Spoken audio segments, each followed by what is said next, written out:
Добрый день, меня зовут Анель, и я рада приветствовать вас на нашем курсе FinBoss, разработанном при поддержке корпоративного фонда КМФ Демеу в сотрудничестве с бизнес-инкубатором МОСТ. Тема сегодняшнего занятия, я думаю, вам понравится – стратегии богатых людей. Мы с вами прошли уже много сложных разных тем, и я думаю, что теперь вы точно поймете, какими финансовыми инструментами пользуются самые богатые люди нашего мира. И хорошо, что вы сейчас уже в этом возрасте, в вашем возрасте, начали задумываться и начали изучать, как работает мир денег, как устроен финансовый мир. Потому что чем раньше ты начнешь думать об этом, тем больше шансов, что ты обеспечишь себе благополучное финансовое будущее. А знаете, почему я заговорила про возраст? Потому что возраст – это очень важный момент, когда мы говорим о богатстве, настоящем большом богатстве. И чем раньше вы начинаете думать про это, тем больше шансов у вас его потом иметь. Давайте нарисуем такую картинку. Вот человек рождается, до 20 лет живет. Что происходит в этом возрасте? От рождения до 20. Школа, развитие. Отлично. В основном в этом возрасте мы учимся. Да, мы рождаемся, мы даже когда рождаемся, учимся ходить, учимся говорить. И в период от рождения до 20 лет мы учимся, получаем в том числе профессиональное образование. Дальше следующий отрезок. От 20 до 30 лет. В этот период что происходит? Ищем работу, колледж. Да, действительно, в этот период мы выходим на работу, начинаем свой карьерный рост. В период от 30 до 40 лет мы тоже активно работаем. Если мы от 20 до 30 лет только устраиваемся на работу, да, нарабатываем себе опыт какой-то, то от 30 до 40 лет мы уже имеем опыт, и у нас происходит активная трудовая деятельность. Дальше от 40 до 50 лет этот отрезок связан с тем, что здесь уже получают меньше предложений о работе. Человек начинает больше задумываться о своем будущем, и он начинает задумываться, наконец, о пассивных источниках доходов. Помните, что такое пассивные источники доходов? Да. Так, что это, расскажите. Это когда ты просто сидишь, и тебе приходят деньги. Так. Пример – это депозит и аренда. Пассивные источники доходов, когда ты действительно не вкладываешь свое время и ресурсы, не включаешься активно в работу, за которую ты получаешь деньги, а деньги приходят тебе с твоих инвестиций. Получается, следующий период от 50 до 60 лет и дальше от 60 и дальше. Здесь уже период, получается, когда человек уже задумывается о пенсии, выходит на пенсию. Итого, активный период жизни у нас составляет откуда? От 20 до 50 лет, да, где-то? То есть 30 лет у нас на активный период жизни, когда мы должны заработать максимум и когда мы должны подумать об инвестициях. И чем раньше мы об этом подумаем, желательно вот в этом периоде, в котором вы сейчас примерно находитесь, тем большее богатство вы себе сможете заработать. Как вы думаете, что отличает богатых людей? Наличие денег. Они начинают думать о пассивном доходе еще с раннего возраста. Хороший ум. Богатые люди начинают думать о своем будущем, о том, чтобы сформировать себе пассивные источники доходов уже с такого молодого возраста. А помните метод кувшинов, который мы с вами разбирали в теме бюджет?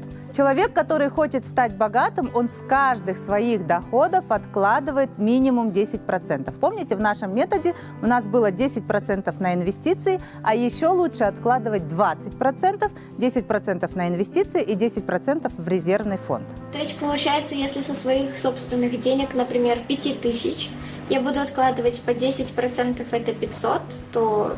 500 тенге? Ты думаешь, что это маленькая сумма, да? Ну, есть такое, да. Так, ну смотри, ты каждый месяц или сколько раз в неделю со всех своих доходов, даже это 500 тенге. 500 тенге ты отложила в один месяц, 500 тенге ты отложила в следующий месяц, 500 тенге в третий месяц. На эти все деньги у тебя накапливаются проценты, ты же их инвестировала под процент, под вознаграждение. Эти все проценты накапливаются, и через определенный срок у тебя уже будет достаточно большая сумма. Итак, получил доходы, отложил 10%, инвестировал их, и только потом ты можешь тратить уже на свои другие расходы. Смотрите, кроме того, получилось у тебя не совершить эмоциональную покупку, получилось у тебя по технике нашей, которую мы проходили, сэкономить где-то, да, планку выдержать. Вы эти деньги не тратите, а также докладываете к своим инвестициям. Богатые люди потому и стали богатыми, что не тратили, а постоянно инвестировали. При том, что делали это не просто так, а делали это на долгосрочной основе. Кто скажет, какое отличие между обычными инвестициями или краткосрочными и долгосрочными инвестициями? Краткосрочное это, на небольшой промежуток времени, к примеру, в пирамиду какую-нибудь вложил деньги, и она через месяц развалилась. А на долгосрочное это, к примеру, на всю жизнь. Купил ты квартиру в Италии и сдаешь ее, она может тебе вечность приносить доход. Это действительно долгосрочные инвестиции, это те инвестиции, которые мы делаем на долгий срок. То есть это не то, что мы взяли, купили, продали, а мы сделали эту инвестицию и ждем. Богатые успешные инвесторы как раз-таки делают инвестиции на долгий срок. Они покупают ценные бумаги не для того, чтобы ими торговать, они покупают их именно для того, чтобы сохранить. Вознаграждения, проценты, купоны, которые они получают на свои инвестиции, они не забирают, чтобы их потратить, они их снова реинвестируют. Это принцип сложного процента. Да, ты абсолютно прав. А ты можешь объяснить, в чем состоит этот принцип? Принцип сложного процента заключается в том, что проценты накладываются на процент.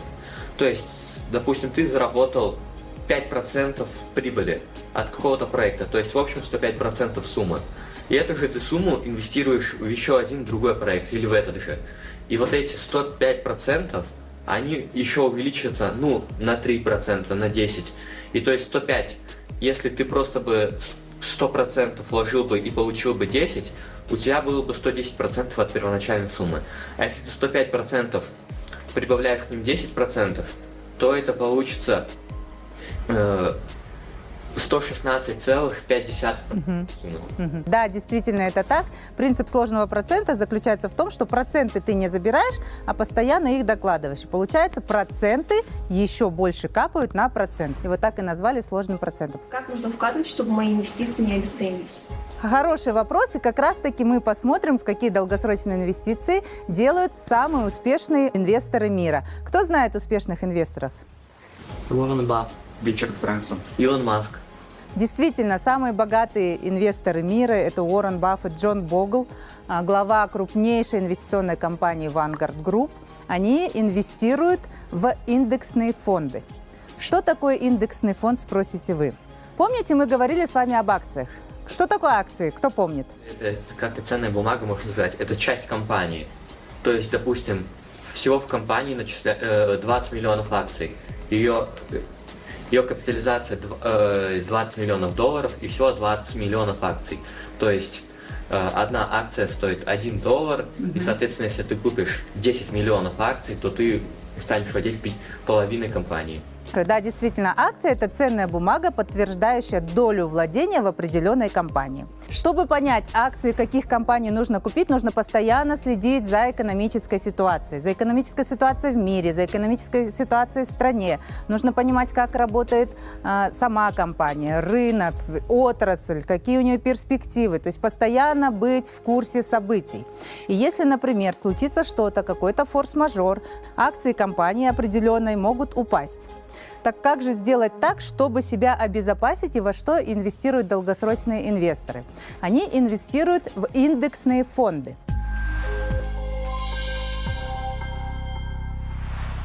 Индексный фонд ETF. Да? Это такая корзина с акциями. Вот вы приходите в магазин и набираете же себе разные продукты. Индексный фонд – это корзина с акциями. В этот индексный фонд входят акции различных компаний. То есть вместо того, чтобы инвестировать в одну акцию, можно инвестировать в целую корзину с акциями. За вас эту корзину уже собрали опытные инвесторы. И есть один классный инструмент, который очень любят как раз-таки самые богатые успешные инвесторы. Он называется индексный фонд S&P 500. Что входит в состав индексного фонда S&P 500, в состав вот этой корзины? Акции 500 крупнейших компаний Америки. Сюда входит и Microsoft, и Visa, и Amazon, и Facebook, и Google. Как вы думаете, почему в индексный фонд инвестировать выгоднее, чем в акции одной компании? Потому что если одна компания разорится, то у тебя еще есть 499 компаний. Действительно, если что-то случится даже со 100 компаниями в этой корзине, то есть 400 других, которые могут вытянуть. И, соответственно, те деньги, которые ты вложил, они не пропадут, они распределены между этими 500 компаниями. Поэтому что такое индексный фонд? Покупая всего лишь одну эту ценную бумагу, вы становитесь владельцем 500 самых крупных компаний Америки. Итак, если вы начнете откладывать минимум 10% от своего дохода, начнете их инвестировать на долгий срок, то к моменту, когда вам будет даже 30 лет, вы уже будете намного богаче всех своих остальных сверстников. Исследуя этой стратегии, к моменту, когда все только начнут задумываться о пассивных источниках доходов, вы уже будете супер богатыми. Так, давайте задание на дом. Вот то, что ты привела пример, если мы будем ежемесячно откладывать 500 тенге каждый месяц, допустим, на депозит с 10% ставкой. Посчитайте, пожалуйста, по принципу сложного процента, когда проценты накладываются на проценты, сколько у вас будет денег через 10 лет. Каждый месяц мы кладем по 500 тенге при процентной ставке 10% годовых. Сколько будет денег через 10 лет? Итак, я надеюсь, что вы будете следовать принципам инвестирования, чтобы в будущем стать такими же богатыми, супербогатыми людьми. Спасибо вам большое за это занятие. Увидимся на следующем. Всего доброго!